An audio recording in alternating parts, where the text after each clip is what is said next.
Assalamu alaikum wa rahmatullahi wa barakatuh.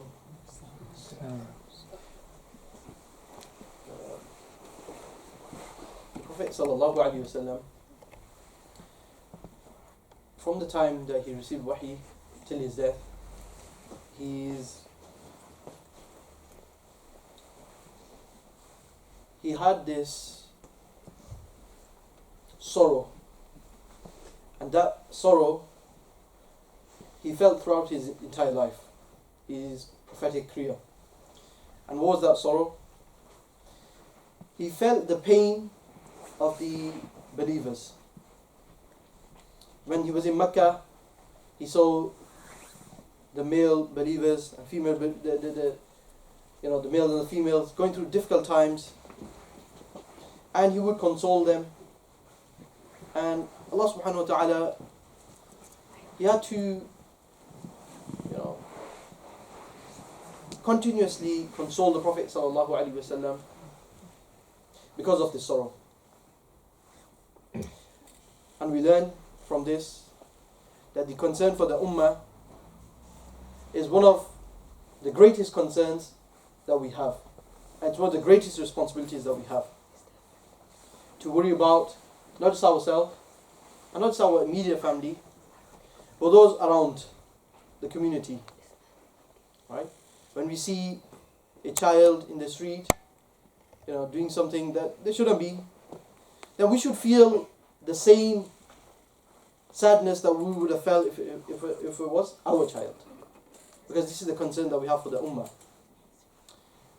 One of the ways that we show concern to the affairs of the ummah is by tackling the issues that the ummah is facing. One of these issues, and it's no small issue, is the issue of Islamophobia. So today, alhamdulillah, we are honored to have with us Shaykh Abu Bakr, who is currently, you might recognize him from TV. He's regularly on the British Muslim TV. He's currently working with MEND, and Shaykh Abu Bakr is also in charge. He's the head teacher at a madrasa in Huddersfield, and previously also Imam in Huddersfield. So I would like to hand over to him, inshallah. Jazakallah khair. Assalamu alaikum wa rahmatullahi wa barakatuh, everyone.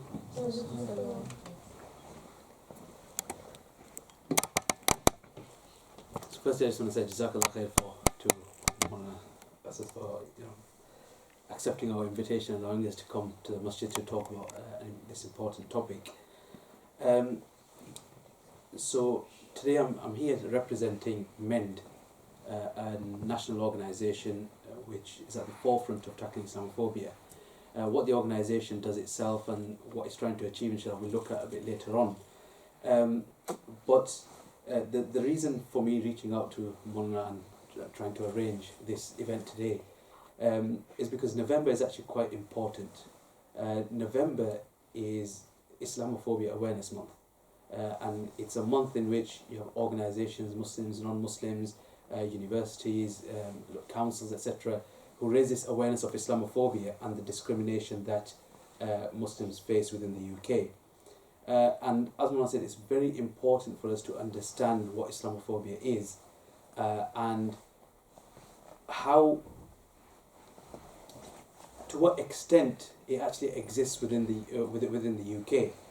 Because many a times, because I deliver this quite a bit to within the Muslim community across the UK, and sometimes because we live in an area where it's dominantly Muslims, or in an area where there's not much diversity, what happens is we don't truly understand the wider picture, and we don't really get to see the reality of a situation.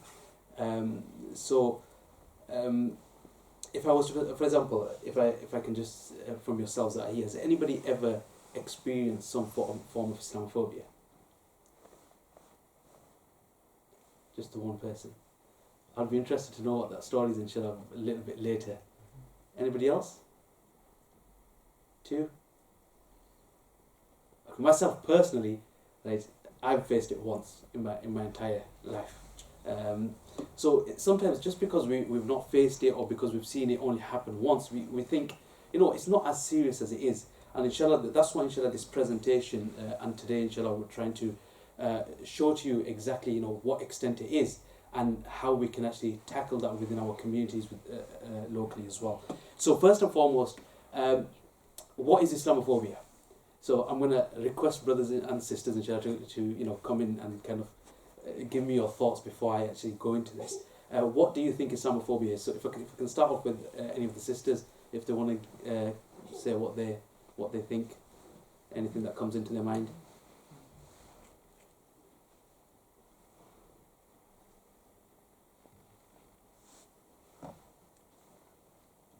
Okay, brothers? Yes? When someone judges you for being a Muslim. When someone judges you for being a Muslim, okay? Yes, brother? The irrational fear of Islam. Irrational fear of Islam, okay? Anybody else? With what the brother said. Irrational fear of Islam. And Muslims. And Muslims. Irrational fear of Islam and Muslims. Okay. So, within the UK, previously there's been a whole debate around what exactly defines Islamophobia. But quite recently, majority of the local councils across the UK, as well as majority of the political parties, universities and academics, they've kind of agreed on a certain definition, and that definition is the one that's been put forward by the all-party parliamentary group on British Muslims. So what they say Islamophobia is, it's rooted in racism and is a type of racism that targets expressions of Muslimness or perceived Muslims. So we know racism, it tackles somebody's a different colour or from a different race, right? But Islamophobia is that where it doesn't look at your colour or your race. It looks at anybody who is identifying as a Muslim or looks like a Muslim or anything of that sort. Sorry, is that? Just going to wait for that to...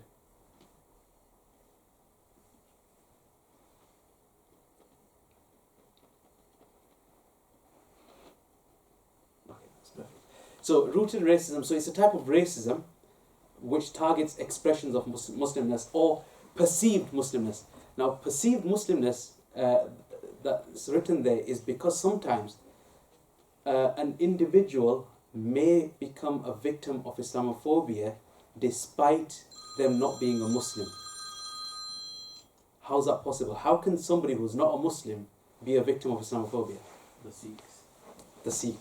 9/11. The Sikh communities, absolutely. And that's actually a case from a few years ago where a Sikh gentleman in the UK was attacked physically because the individual who attacked him thought he was a Muslim because he was wearing a turban, right? So sometimes even non-Muslims can be victims of Islamophobia. So that's what Islamophobia is. Now, you see, when it comes to Islamophobia or even any type of racism, there's two main things that stick out is physical attacks and verbal abuse.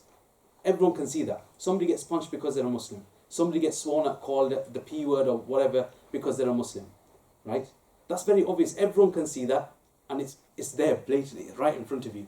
But the issue is that there's so much other form of Islamophobia which sometimes it's not as obvious. So where you've got your discrimination, you've got your marginalisation.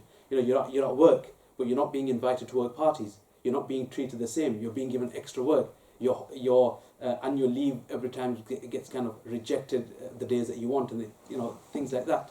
Or discrimination. You've sent in a job application. Your experience is probably more than any of the other applicants, right? Your qualifications more than any applicants, but it keeps getting rejected for some reason, right? So these are the things that are still classified as Islamophobia as well, but they're not as obvious, and sometimes it becomes very difficult to kind of prove that this kind of Islamophobia exists.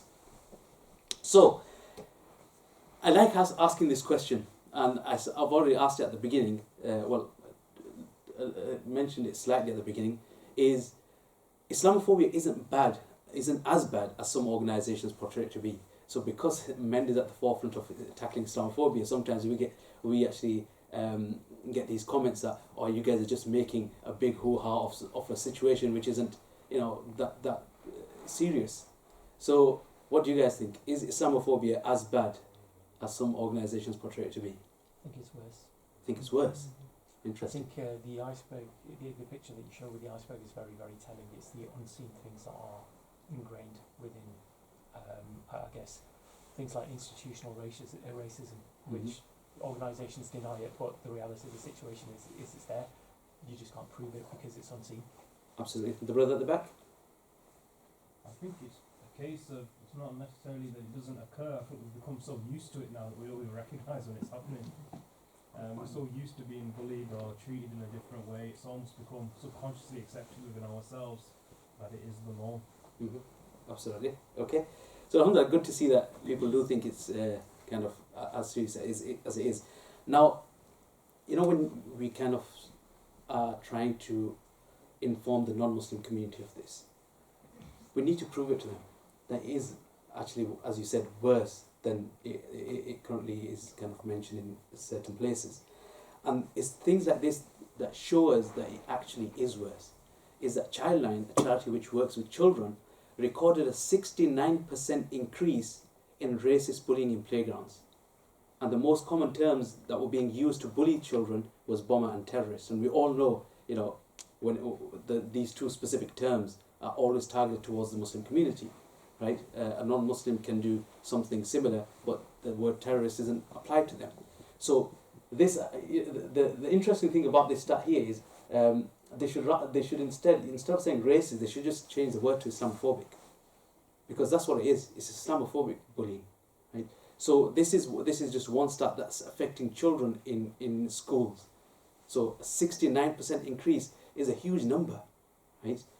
Then we come to the latest figures that have actually been released by the Home Office on religiously motivated hate crimes. Does anyone know what the population of the UK is? Any sisters? Percentage-wise? Approximately? Any of the brothers? Percentage-wise, approximately? Is it 6%? 6%? 4%? Okay, quite good. It's just around 5%, the UK population, right? So you've got 5% Muslims, this small little minority. Then you've got 95% Christians, Jews, Sikhs, Hindus, atheists, non-religious people, everyone on that side, right? So you've got 5%, and then you've got 95% on the other side.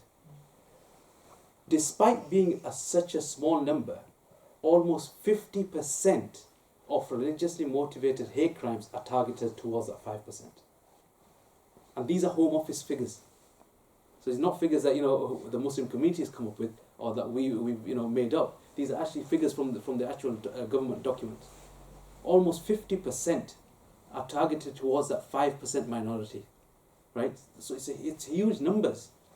And then the reason we kind of have to look at this, and the reason we're here today, and why we have to continue this discussion, is because, you see, if we don't tackle this issue, or we don't try to understand it, or at least try to make that change within our locality, is that things like this will happen. This is a case from 2017 in Leicester. Did anybody see this incident? It was on BBC as well, and multiple other news media kind of showed this as well. It was an attempted murder in Leicester. Sister Zainab. Does anybody remember? Okay. So what happened here was this. By the way, this happened in Leicester, 2017. Is that an individual? This is that individual, Paul Moore. His name was Islamophobe. So somebody who obviously hated Muslims, hated Islam, and he wakes up one day thinking, "I'm going to kill a Muslim." Woke up, got into his car, started driving around the roads and streets of Leicester. So he's driving around the streets of Leicester, and the sister Zainab, who was wearing a scarf, walking in the street, as normal, shopping or coming back from dropping her kids off at school. And this person sees there's a lady there, she's wearing a scarf, meaning she's a Muslim. And he takes his car, mounts the curb, gets onto the pavement, and runs the sister over, and drives off, hit and run. If that was it, you can say, okay, it's very bad, but what's happened's happened. Unfortunately, as he was driving off, He looked through the rearview mirror and saw that the sister was crawling, meaning she's still alive. And so he turned the car around, mounted the pavement again, and drove over a second time to make sure she doesn't survive. This is in the UK in the last few years. Luckily, the sister did survive. Obviously, we believe, life and death is in the hands of Allah subhanahu wa ta'ala. The sister did survive, but unfortunately, she was left with lifelong injuries. Right? So these are the kind of incidents that can happen if we don't challenge this and we don't tackle this. Even though we might not experience it, there may be somebody else in our community. I know I want to mention this here, even though might mention it a bit later as well, is what does Rasulullah sallallahu alaihi wasallam say about the ummah? What is the ummah like? Sorry? One body. One body. The ummah is like one body, right? If you've got a headache, the entire body hurts. If you've got fever, the entire body goes through pain. So if there's one brother, one sister that is having to face this, is that because of? So if there's one brother or one sister that has to face something like this, we should all feel that pain and be there to tackle that. So this is under, the sister here, although she was left with lifelong injuries, but she survived. But unfortunately, not everyone is lucky enough. Finsbury Park Mosque, the attack in 2000, again a couple of years ago, Makram Ali, he was murdered. He actually lost his life. So this is what Islamophobia can lead to. And we all remember 2019, the attack.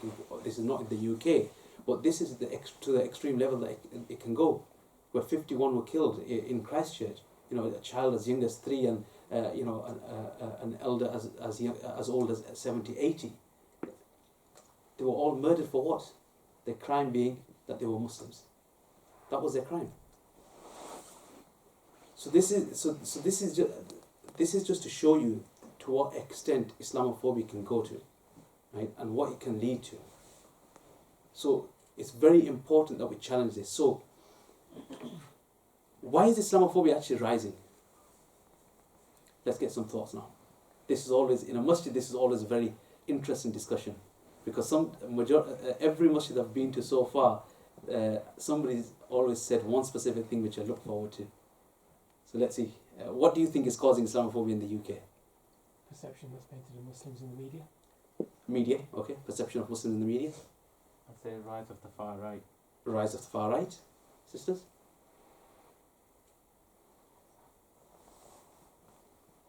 Anyone else? I think a lot of it, recently a lot of it's been around immigration and asylum seekers coming into the UK. Immigration and asylum seekers, okay. People taking our jobs, yeah, okay. Yes, brother. Political figures. Sorry? Political figures. Political figures, okay. Yes, brother. I think we're less accepting of, I suppose, the whole Islamophobic regime. I think we're more challenging. I think it's met with a similar force on the other side. I think we especially as the youth, don't face the same pressures as say our elders did, and I think we're less apologetic. And I think it's met with more resistance on the other side. Okay, interesting. Anybody else got any other thoughts?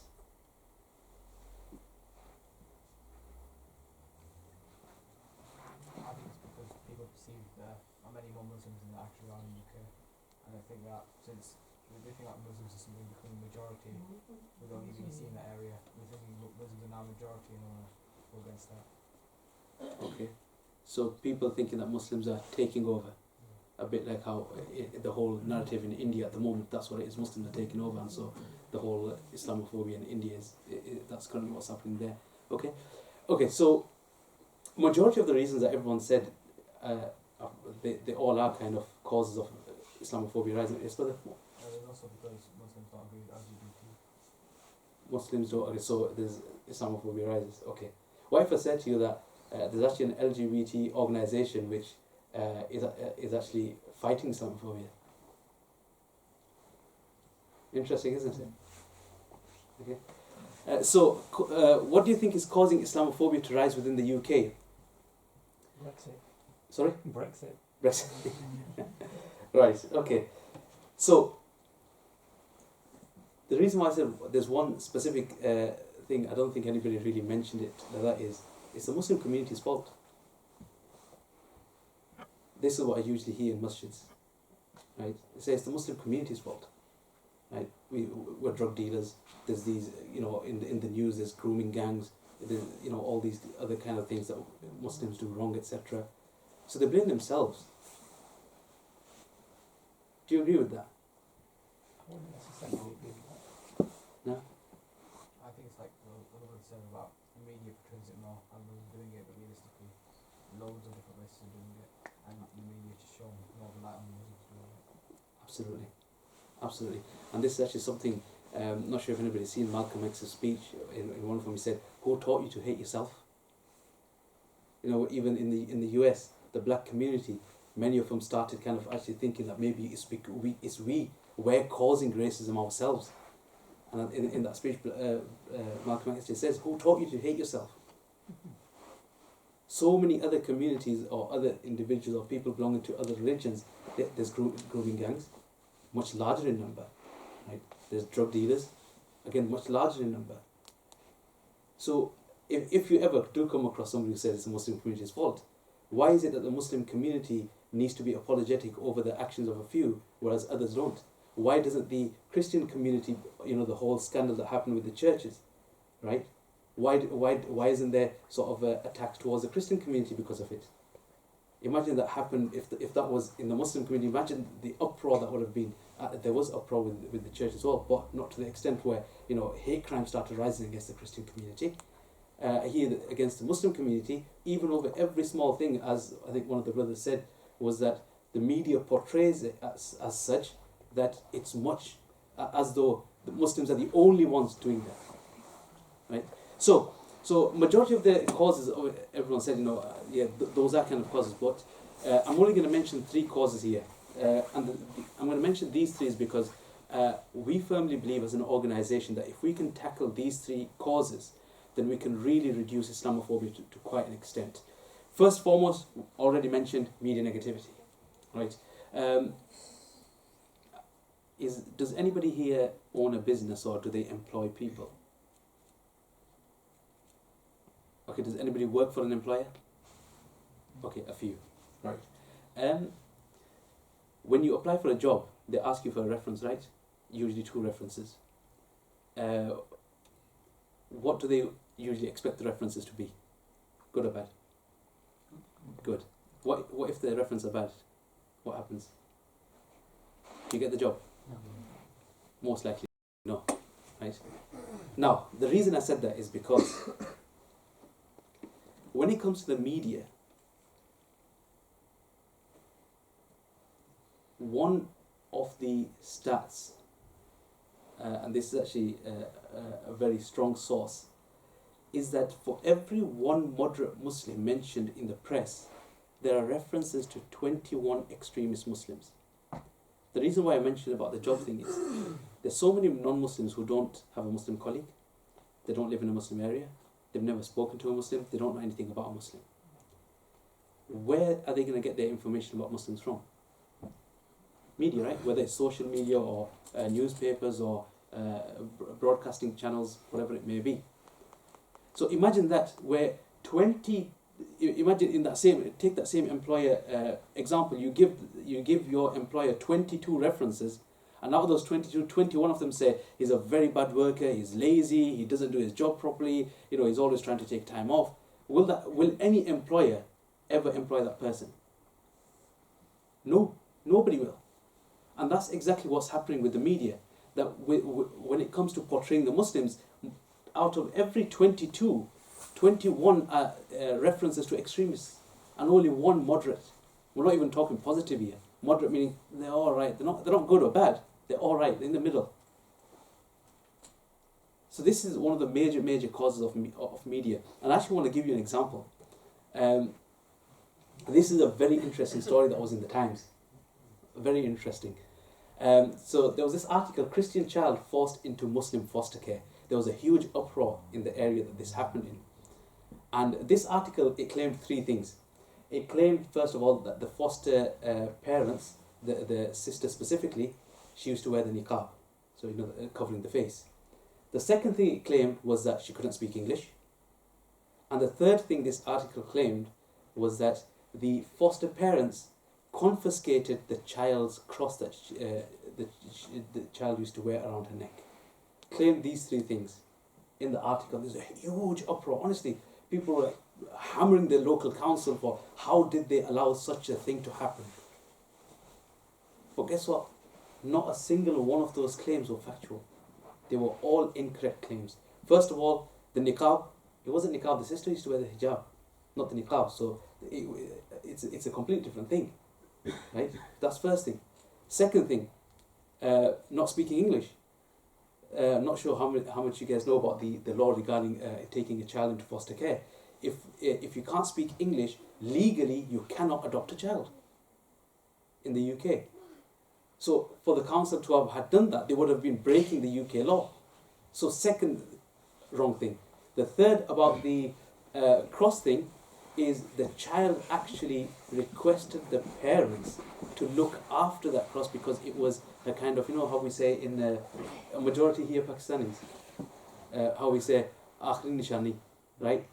My parents find, it's like the only thing I've got from my parents and I don't want to lose it, so can you look after it? And that was the actual thing.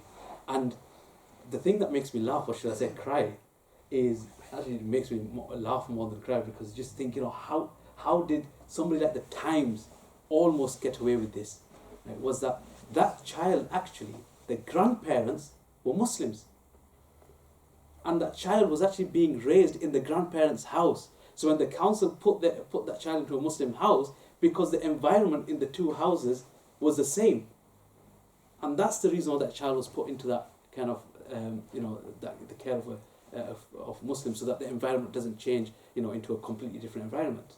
So you see, when you see stories like this, you just think, there's some sort of agenda with some of these media that they're trying to portray Muslims in such a way. In fact, as you can see on the other side, there was a whole investigation that happened into when this incident happened, and Andrew Norfolk, one of the journalists, he actually investigated and absolutely hammered the Times on this, and a whole kind of publication was released by Byline Times called Unmasked, and Mend was actually part of that as well, and brought that into light for people.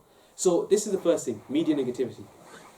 The second thing is, unfortunately, is the current law doesn't protect the Muslim community as well as other minority communities, and the reason for that is the current legislation is that if somebody uses insult or abuse or even threat towards a religion, you can't prosecute them.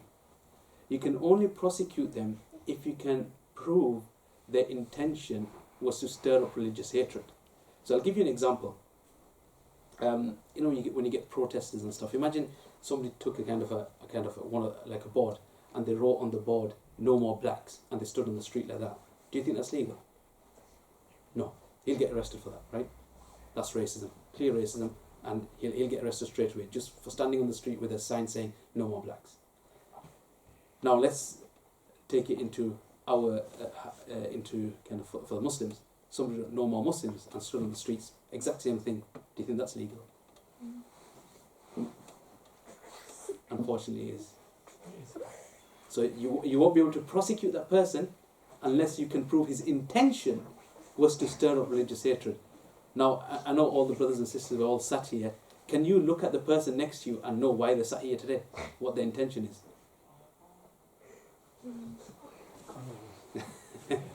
Right? Impossible. It's almost impossible to know a person's intention. So how do you prosecute someone and prove their intention was to stir up religious hatred? So unfortunately, that's the current legislation that's there. And that's the reason why people like these, they get away with things. The person on the picture there is Eric Kitson. He's a former councillor for one of the local councils.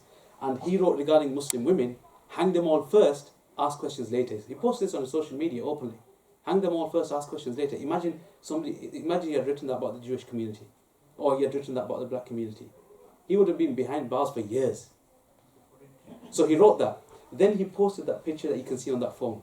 Right? It's a pig with a hat on it with Allah written on it, the Quran burning, and on top of that Quran, a Muslim individual being, spit roasted. He posted that. Now we all know how offensive that is to any Muslim. Took him to court. And can you imagine what happened to him? Walk free. He walked free. The judge simply said, we can't prove his intention was to stir up religious hatred. Whereas I think from that comment and that picture clearly shows what his intention was, but you can't prove it. And so unfortunately that's the situation with the legislation which many organisations are trying to get that change within Parliament and to give better protection to communities like the Muslim community. So that's the current legislation, second cause. Now the third one relates to the first two.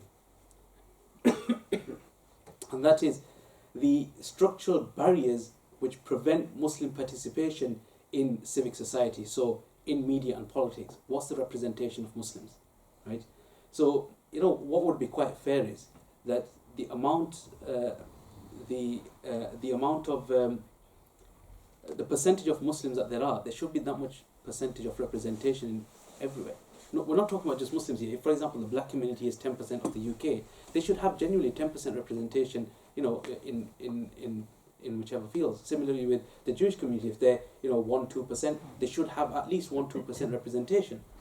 That's what you would have kind of as a fair representation. Now, unfortunately, when it comes to the media, does anybody want to take a guess what the representation of Muslims are in the media? Sorry? 0.28. Very, very precise number there. But you're not far off. Very close. Very close. The actual representation of Muslims in media is 0.4%. That's all it is.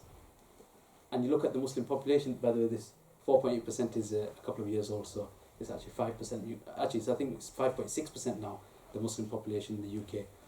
So you've got 0.4% Muslim journalists. So representation of Muslims in the media. So obviously, how do we expect to make those changes, bring those changes in media when our representation isn't there? Then we come into Parliament, where the laws are made. When we look at much better than media, we've got 18 Muslim MPs and 18 Muslim lords. Now, if you look at that in percentage-wise, that's about 2.5%. Still very far away from the actual true representation. So you've got 18 Muslim MPs and 18 Muslim lords. 2.5%. That's all there is. So when you do want legislation change, there's not that fair representation there for the Muslim community. So these are kind of the three main causes which we think that if we can tackle these, we can get a better representation of Muslims in these two areas, and we can tackle the legislation, we can tackle how media is portraying Muslims, then Islamophobia can actually reduce to quite significantly. So what can we then do as a community? What can we do to tackle Islamophobia? Let's open up the floor to the brothers and sisters. I think the first thing is to uplift our own community, improve the education. We can't deny that we have a lot of serious issues in the community. Tackle our own issues to when we begin to we raise ourselves to a level where we respect ourselves, then others will also start to respect us as well. If you look in the Jewish community, they've worked really hard to get to a certain stage. So we also have to do the same thing. Be proud Muslims, be confident Muslims, and people are attracted to things, to ideas which people really believe in, right? So if we want people to start respecting Muslims, then we also have to respect ourselves and be confident Muslims first of all. Absolutely. Anybody else? I just echo what Imam said. I think especially in the workplace, what I found through experience over a number of years is that we almost are apologetic and ashamed of being Muslim, and is to have the confidence that you are who you are. Mm-hmm. And alhamdulillah, what I found from my own personal experiences is if you are proud of who you are, you're not scared of who you are, people will actually respect you for it. Mm-hmm. And I think that also reflects upon how you are as a person in the workplace as well. And I found, alhamdulillah, it's for me personally, that's worked quite well. Our people are genuinely then interested about learning about Islam and about your faith. Absolutely. Sisters, any ideas? Yes. Spreading more awareness. Spreading more awareness, absolutely. Challenging as well. If there is an article in the media, anything that we see, we should actually know. We probably don't know how we can address it, how we should complain. Absolutely, definitely. And I think that's echoing a little bit what Imam said as well, is the education within our community on these kind of issues. Okay, so there's a few things, what everyone said, those are definitely absolutely things that can be done. Just a few things which are quite important is, actually before I go, when he said workplace, it's actually quite interesting because I'm actually a trustee for one of the local authority schools in Yorkshire.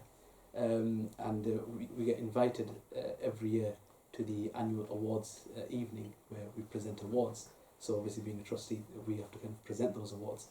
So the first time ever that we got invited, it was at the town hall.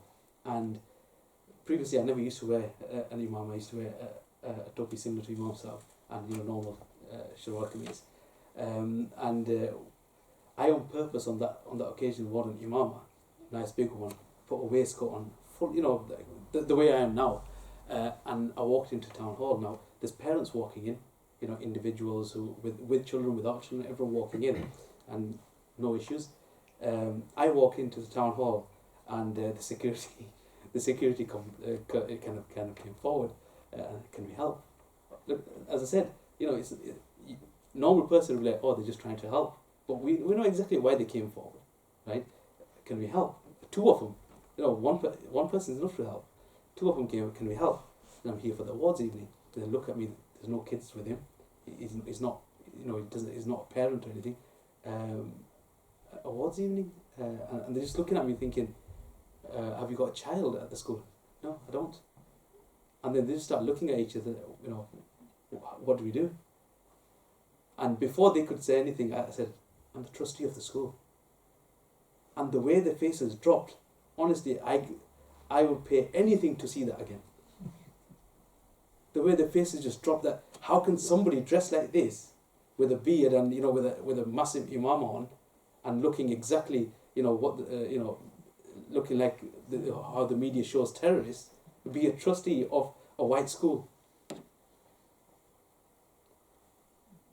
And the thing is, you have to be confident in what you're wearing. If you're going to shy away from your Prophet's Sunnah, if you're going to shy away from who you are, people are not going to respect you.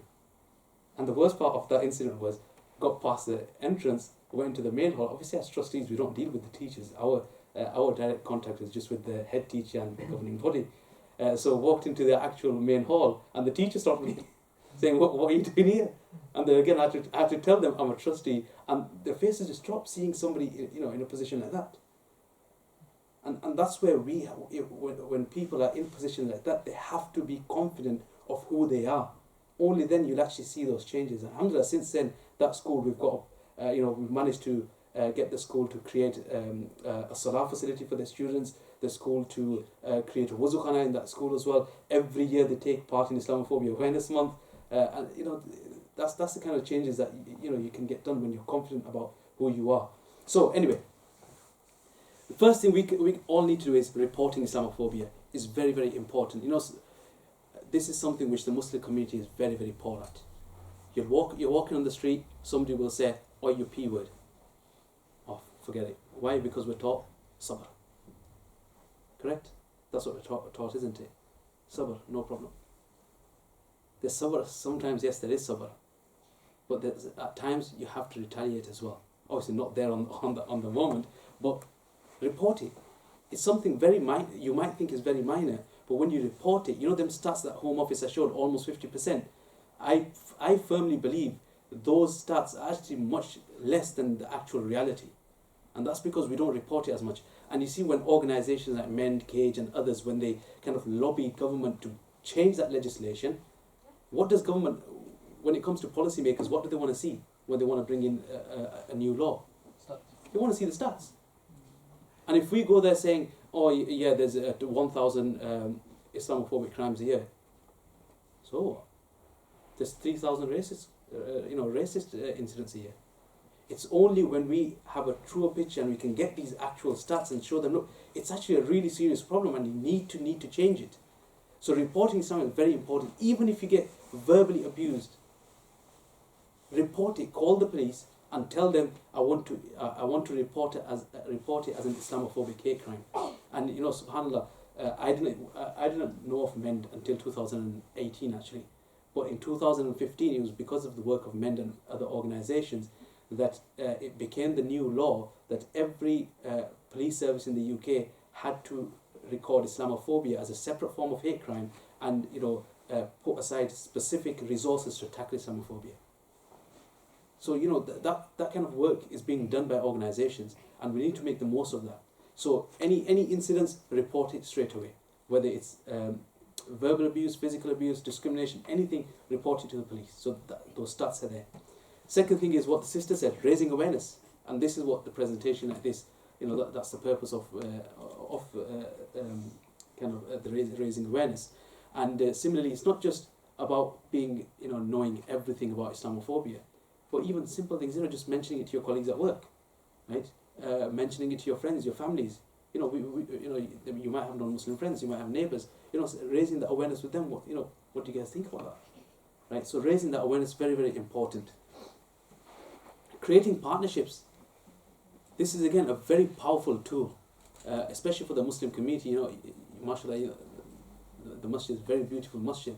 You know, you create partnerships with local organisations, who then will articulate your issues sometimes better than you can yourself to authorities, right? So creating those partnerships with the churches, with the synagogues, you know, with the non-Muslim community, with the is there a stand-up to racism organisation in Rochdale? There usually is, almost in every city or town there's a stand-up to racism organisation. You know, those kind of organisations, creating partnerships with them, right? And then running campaigns. So Islamophobia Awareness Month itself is a campaign. So, you know, getting involved in that, and alhamdulillah, you know, that's what we're doing here today, is being part in that campaign of raising that awareness. And finally, engaging with stakeholders, your local media, your local, you know, journalists. Call them into the masjid, sit down with them, build that relationship with them, and you'll see a change. And I'll give you an example, is in Wales, in Cardiff actually, a number of years ago, the Muslim community actually sat down with the local journalists. BBC was there, the local BBC, the local ITV in Wales, in Cardiff. They kind of sat them around, built a relationship with them. You know, for the next few years or so, whenever there's a story relating to a Muslim, who did they approach for a comment? Those same brothers and sisters that sat down with them and built that relationship with them. So there was an actual true picture of, you know, what the Muslim community actually, because sometimes, unfortunately, some people don't really do a good job of representing Muslims on media, right? So we need to build those relationships locally. Obviously, we can't do it at a national level. That's for kind of national, you know, people to do it in their own locality. But in your own locality, you'll have a local newspaper, you'll have a local media. Get in touch with them. The police services, the local police service, get in touch with them. Is it Greater Manchester Police? Yeah. Get in touch with them. Create that. I'm sure the masjid's probably already got a relationship with them. But kind of, you know, invite them to things like these. You know, ask them what they're doing to tackle Islamophobia, you know, and kind of engage with them as well. Your politicians, your local politicians, your councillors, ask them what are they doing to kind of tackle the issue of Islamophobia. So these are just a few things that we've mentioned. Obviously, there's many other things that can be done, some of the things that Imam Sahib and others mentioned as well. But yeah, so minimum we can do is at least these few things, inshallah, we can do. Now, if anyone has been a victim of Islamophobia, right, alhamdulillah, in the UK we're actually very, very lucky that we have an organisation called the Islamophobia Response Unit. So this is actually a separate organisation, it's a registered charity. The Islamophobia Response Unit is actually a team of lawyers, solicitors and caseworkers who support victims of Islamophobia completely free of charge. So if anybody has been discriminated against or has been through an Islamophobic incident, they can contact the Islamophobia Response Unit and they'll give you that support, that whatever you need. And if the case needs to go into court, they'll actually support you throughout the whole thing completely free of charge. And I'll give you an example. A few years ago, there was a Somali sister in London. She used to work at a hospital. I won't say which hospital it is, but she used to work at a hospital. And while she was working there, because she used to wear a scarf, by colleagues, she was called a black witch. By colleagues, she was spat at on a number of occasions, and she was always left out of any work-related kind of events. She went through an internal process, a complaint process, and the hospital upheld each and every one of her complaints, but they issued no apology and they made no changes to how they were operating. Imagine that. They upheld every single one of her complaints, meaning all the complaints that you've said, we accept those were mistakes made. Actually, they didn't use the word mistakes, as well. That's an apology. They issued no apology to her, nothing whatsoever. And that's when the sister went to the Islamophobia response unit, and then the IAU, they kind of supported her and then took the hospital to tribunal. And alhamdulillah, she got an apology as well.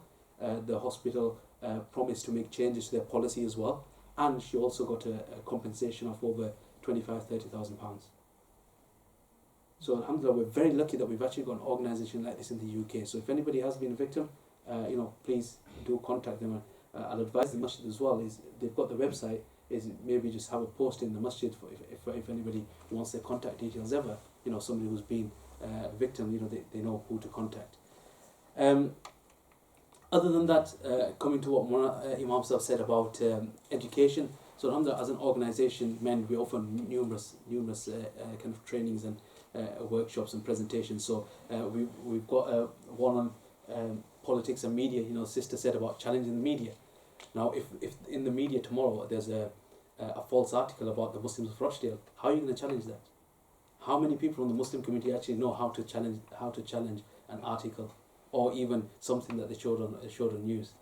Very few people. So alhamdulillah, that masterclass is there free of charge for the community, so that we can actually educate the community on politics, how you can actually lobby your MP, how you can make it, work with your local council and kind of try to bring those changes to support the Muslim community, and again with the media, how you can challenge them and all those kind of things. So other than that, as you can see, there's so many other things. And the bottom one specifically there, why Islamophobia is not your fault, that one is specifically for Muslim communities, right? And that's the reason why I was in there. Actually, I won't say the city or town name, in a masjid. Honestly, I think after the program, after the event ended, for about half an hour, we were just arguing with a brother. Brother was arguing with me, saying that no, it's our fault. It's our fault that Islamophobia is there. We need to change ourselves. I mean, we understand where he's kind of coming from, but actually, no, I don't understand where he's coming from. But yes, so it's one of those where Islamophobia rising is not your fault. It doesn't matter if there's grooming gangs or other communities are not expected, to kind of be held accountable for the actions of a few. So why should the Muslim community? Okay. I'm coming to the end now. So another thing that's quite that's there for the Muslim community is MEND.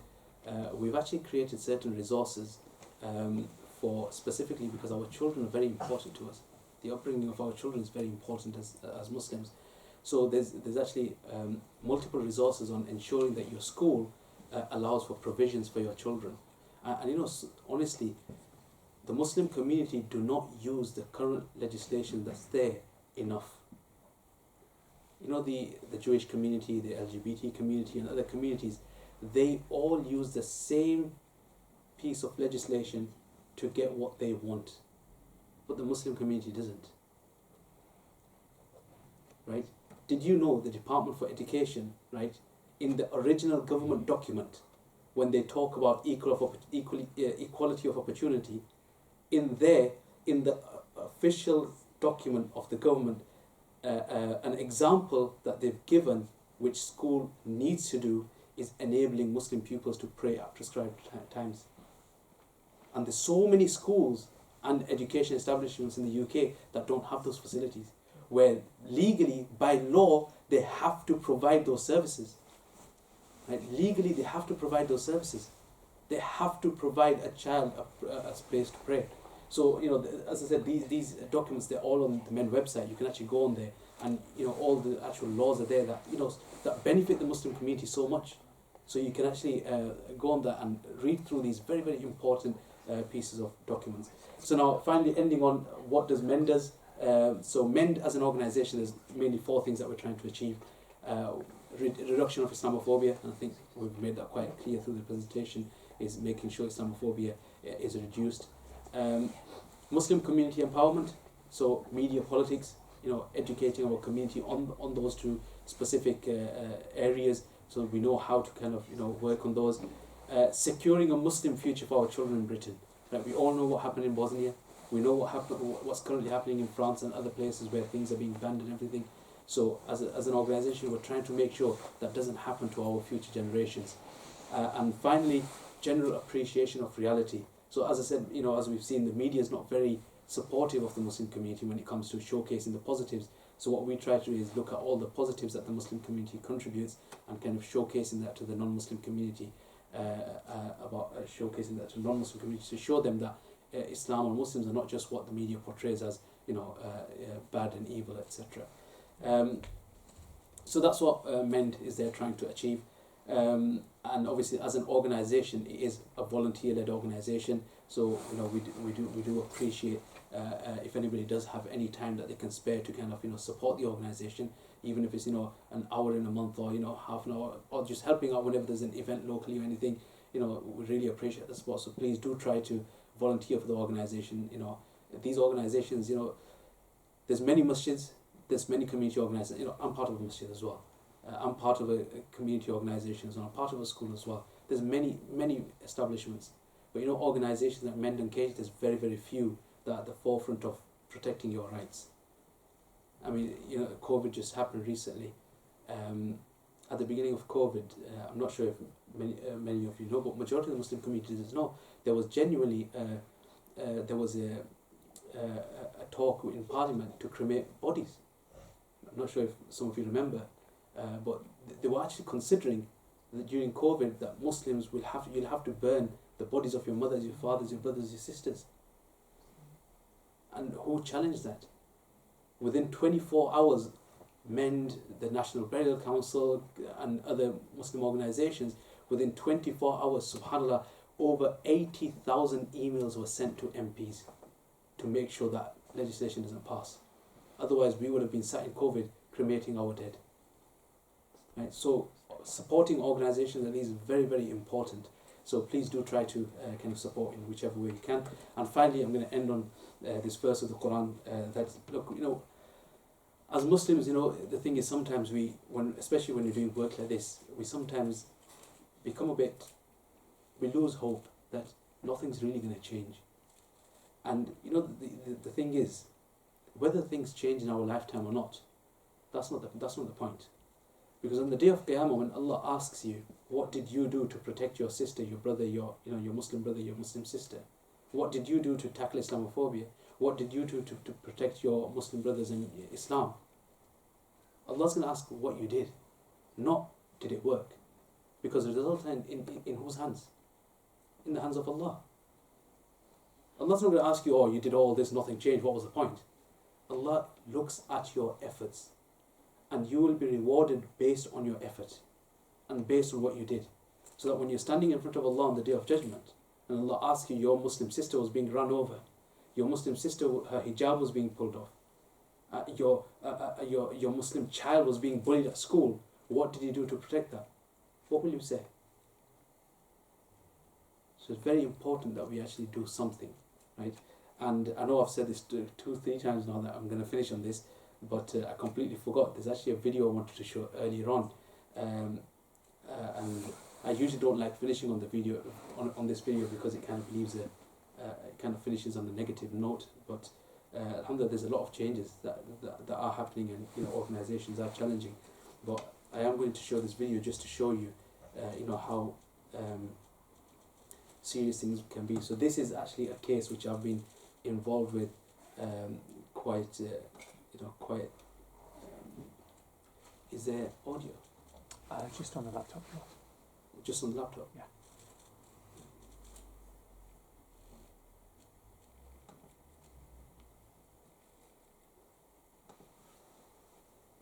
Is it the speakers or? Just on the speakers. So I'm not sure if you guys are able to hear this, but this is actually audio of an actual 4-year-old child who was bullied because of being a Muslim. This was a couple of years ago, and the case is still going on at this moment. The child is absolutely terrified of going to school. It's been 2 years the child hasn't been to school, and he's been away from school. schools put their hand up saying it's not our issue, police has put their hand up, it's not our issue, and the case unfortunately is still ongoing at the moment.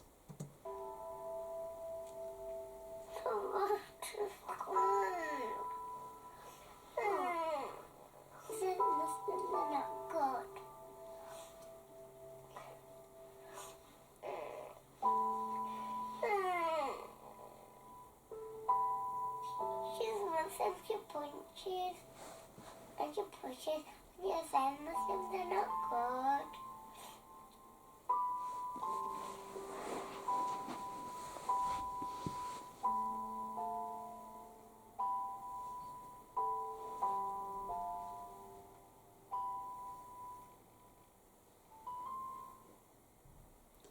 So as you can see there, that actually audio was from the actual child.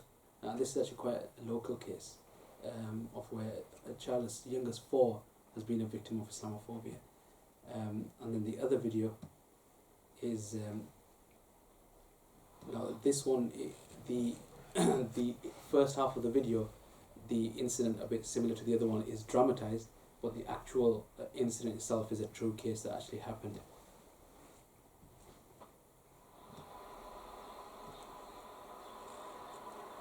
What you wearing that for?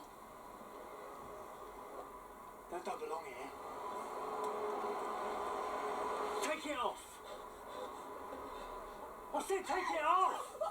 Hey, you. What do you think you're doing? Come on then! Stop!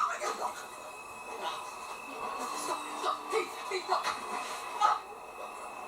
No, please, stop! So the sister at that time, she was actually pregnant with twins, and because of this attack she actually lost both her children. And the shocking part of it is this, that for murdering twins, he was jailed for how long? 3 years. He took 2 lives and he was only jailed for 3 years.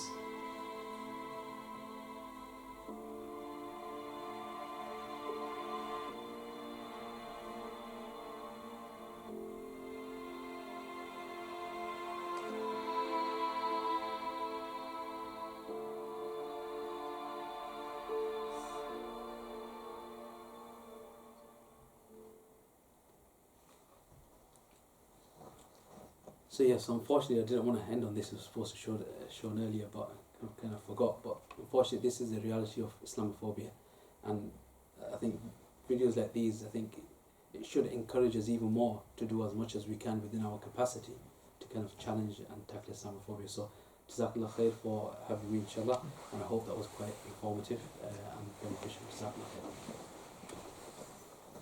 Jazakallah khair to Shaykh. It might be a hadith from Prophet كلكم راع وكلكم مسؤول عن رعيته. Each and every person is a shepherd, and they're all in charge of their own flock.